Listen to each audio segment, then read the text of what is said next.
பெத்தம்மா போய் கிடக்குறாங்க அனாதை போய்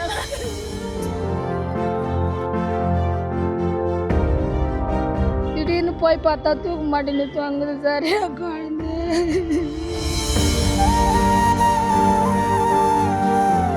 அந்த விஜய் ரசிகர் மட்டத்துல இருந்து அவனை எடுக்கணும் சார். அவன் எடுத்து ஒரு மாசம் ஒரு வாரம் கூட ஆகல சார். அதுக்குள்ள இவனோட அராஜகம் இப்படி இருக்கு. வயிற்றுல பொறுத்துச்சு. நான் அழுகு சார். குழந்தையமா அழகா இருக்குது சார். மாதிரி இருக்கு. அதனால என் குழந்தைக்கு டார்ச்சர் கொடுத்து அந்த பொண்ணு மிரட்டிருக்கா. பெத்தம்மா போய் கிடக்குறாங்க அனாதை போய்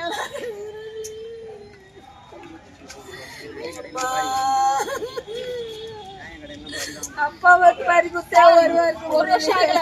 இது வந்து நியாயம் கிடைக்கல. ஒரு மெச்சூர்டான பொண்ணு தான் பரவாயில்ல. அந்த விஜய் ரசிகர் மட்டத்துல இருந்து அவனை எடுக்கணும் சார். அவன் எடுத்து ஒரு மாசம் ஒரு வாரம் கூட ஆகல சார். அதுக்குள்ள இவனோட அராஜகம் இப்படி இருக்கு. இன்னும் அவங்க அரசியலுக்கு கொஞ்சம்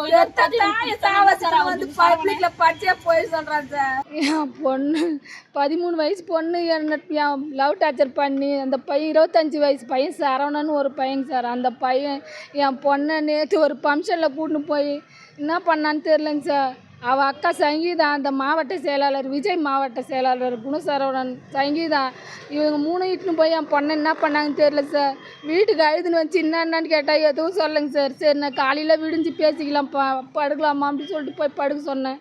திடீர்னு போய் பார்த்தா தூக்க மாட்டேன்னு வாங்குது சார் என் குழந்தை.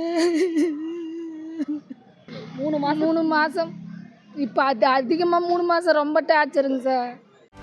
செய்திகளை உடனுக்குடனும் துல்லியமாகவும் தெரிந்து கொள்ள சப்ஸ்கிரைப் பண்ணுங்க.